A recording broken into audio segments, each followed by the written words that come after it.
Partai Bulan Bintang, Saudara, PBB secara terang-terangan mendorong nama Gibran Rakabuming Raka sebagai bakal cawapres Prabowo Subianto.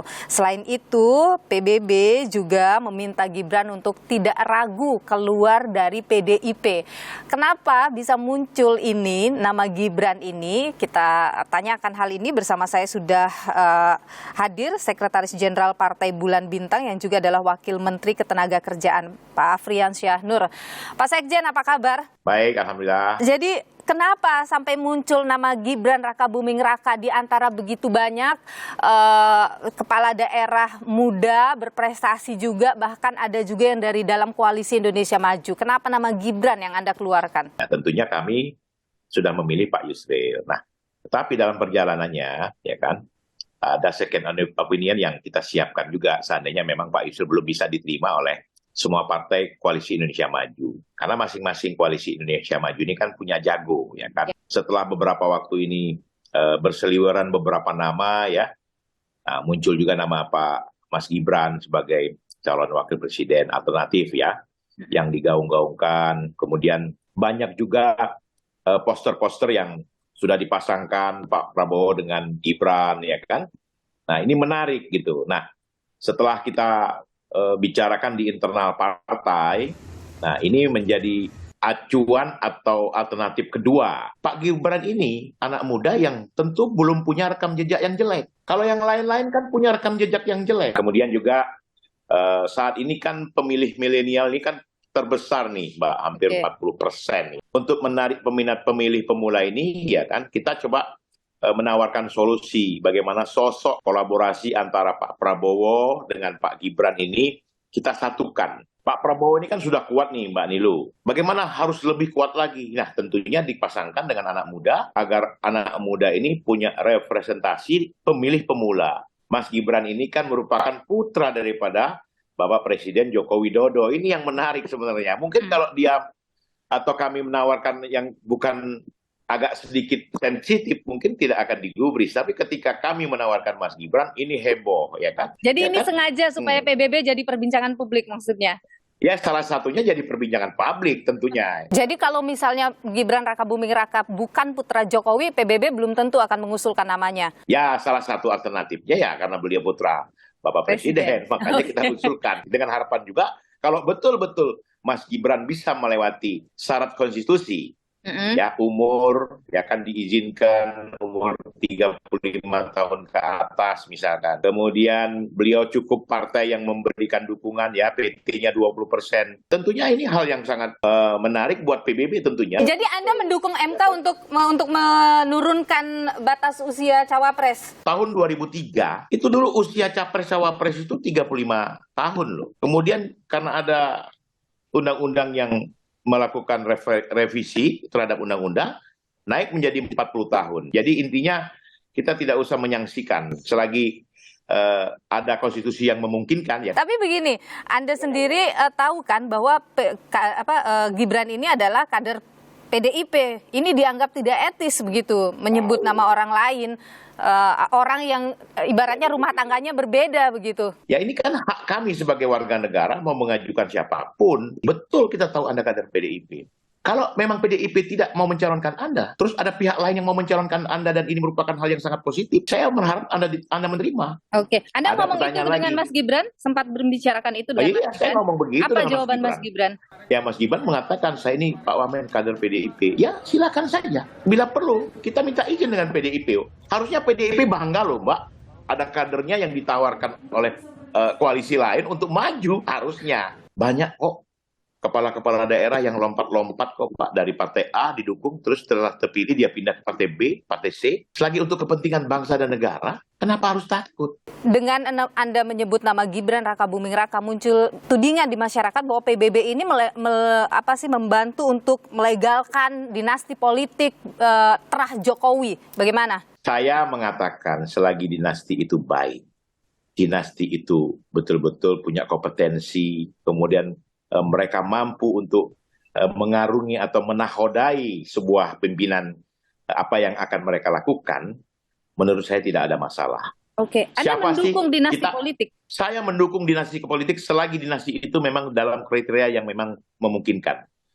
Tapi saya tidak mendukung ketika dinasti itu ya dipaksakan kepada anaknya yang tidak mampu dan tidak mumpuni. Banyak itu terjadi juga, Mbak. Siapa yang tidak berdinasti di Republik ini? Saya mau tanya sama Mbak Nilu. Siapa? Partai mana? PDIP, Nasdem, Demokrat, Golkar, mana yang tidak dinasti? Nah, ketika jatuh kepada Pak Jokowi, masa kita protes? Nggak adil dong, ya kan? Kalau kita mendukung dinasti politik, ini kan tidak bagus untuk demokrasi kita. Artinya kita sudah mencoreng demokrasi yang sudah kita perjuangkan dengan berdarah-darah begitu. Saya rasa kita harus mengkoreksi diri kita. Seluruh partai politik segera mengkoreksi dirinya. Kalau mau mengatakan dinasti, semua harus habisi dinasti di setiap partai politik. Mungkin bisa dimulai dari PBB dengan tidak melakukan itu misalnya. PBB tidak melakukan dinasti politik. Oke, tapi dengan mengambil nama Gibran itu kan disebut sebagai mendukung dinasti politik tadi. Sekarang ini Mbak Nilu, semua partai politik luar biasa dinastinya. Kita lihat dari caleg-calegnya saja. Itu keluarganya, istrinya, anaknya, menantunya.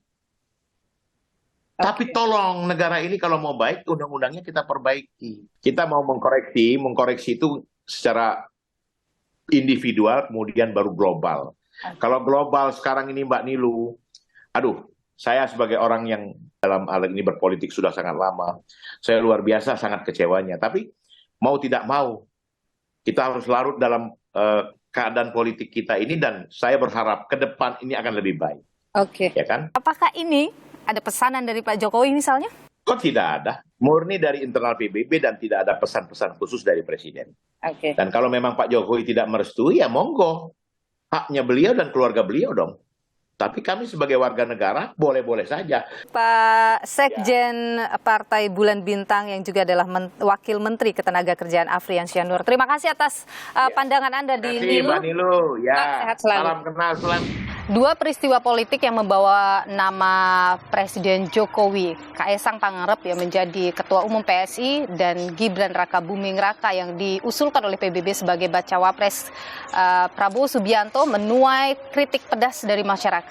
Dianggap sebagai ramai-ramai mendukung dinasti politik Jokowi. Bagaimana kemudian ini akan berpengaruh pada sistem politik kita? Kita perbincangkan hal ini bersama saya sudah hadir analis politik dari Lingkar Madani, Ray Rangkuti. Bung Ray, terima kasih sudah bersama Nilu, sehat selalu. Terima kasih juga. Anda menyebut Kaesang sebagai pemimpin atau ketua umum PSI hal yang menggelikan seperti atraksi sulap. Simsalabim. Simsalabim, kenapa? Memang seperti apa lagi coba? Ini kali pertama dalam sepanjang sejarah setelah khususnya bahkan setelah merdeka menurut saya ada ketua umum yang dipilih hanya dalam 2 hari setelah yang bersangkutan menjabat sebagai anggota. Tidak pernah terjadi. Di partai mana kira-kira? Partai lain itu susahnya minta ampun. Di sini cuma 2 hari jadi anggota langsung ketua umum. Apa yang Anda baca dari situ? Ini memang 2024 ini banyak orang yang berebutan pengaruh Pak Jokowi gitu. Oke. Dan efek dari pengaruh Pak Jokowi itu memang nggak kecil ya. Memang besar. Lumayan sih. Kalau untuk Pilpres saja, survei menyatakan bahwa kemana arah telunjuk Pak Jokowi itu ada sekitar 10-15% yang ikut memilih tunjukannya Pak Jokowi itu. Karena itu ya kita bisa memahami hampir semua partai sekarang ya, yang beramai-ramai merebut ya simpati itu. Ini tuh mereka semata-mata merebut perhatian seorang Jokowi atau untuk kepentingan partainya sendiri tanpa memedulikan apa efek pada Jokowi? Nah, karena Jokowi juga membiarkannya. Mungkin Pak Jokowi juga menikmati aja. Tapi kan ada presiden buruk pada seorang Jokowi akhirnya. Itu mungkin yang belum disadari. Karena Anda bisa bayangkan kiri, kanan, atas, tengah, bawah semua muji-muji, ya kan? Semua seolah-olah butuh kita gitu. Ya kita nikmati aja. Tanpa dalam situasi begitu tuh ya orang luput untuk membicarakan apa implikasi-implikasi seriusnya kan. Baik bagi dirinya maupun bagi bangsa dan negara ini.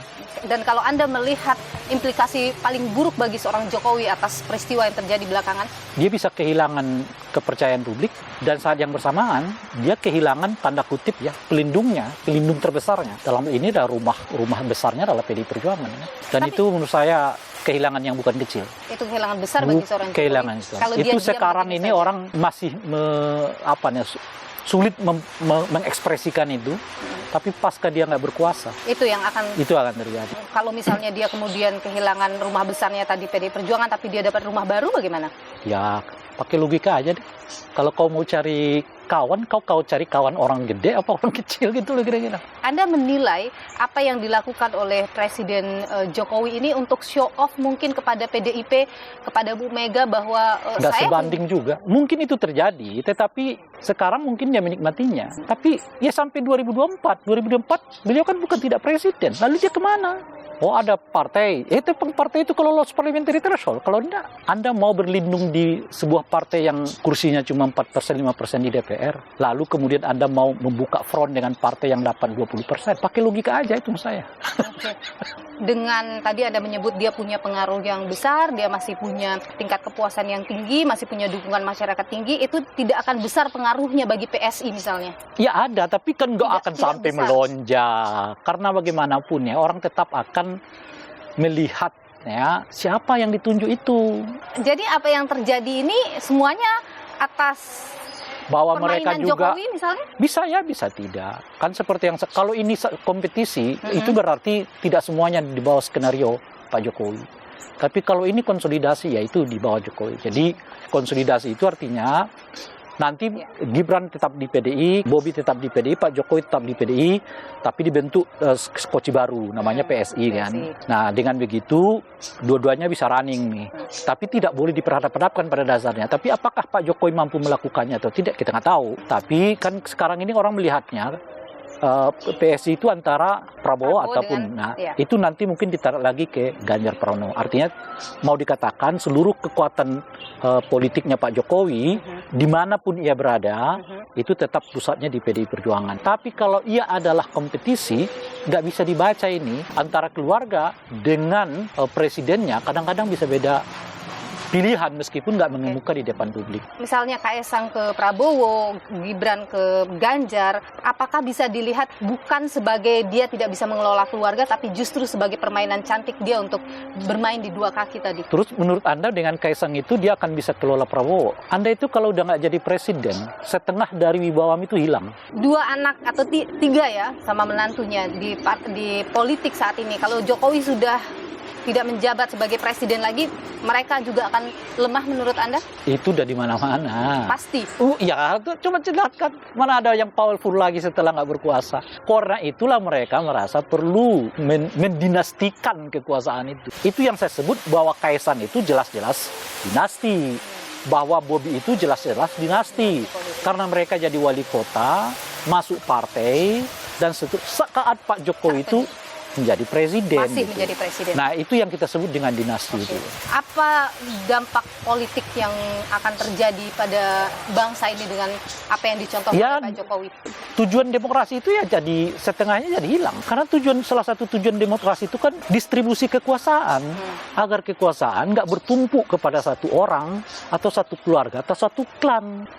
Dibagilah. Ya kan, oleh karena itu sirkulasinya dibuat 5 tahunan. Nggak ada alasan yang paling otentik mengapa dinasti itu muncul kecuali karena ingin mempertahankan sumber-sumber kekuasaan dan sumber-sumber kekayaan. Nggak ada yang lain. Emang kamu pikir dengan dinasti itu mau mensejahterakan rakyat? Kalau mau sejahterakan ya bagi itu kekuasaan. Kan sesederhana itu, bukan diakumulasi. Oke, baik. Ray Rangkuti, analis politik Lingkar Madani. Terima kasih sudah berbagi pandangan di Nilu. Sehat selalu.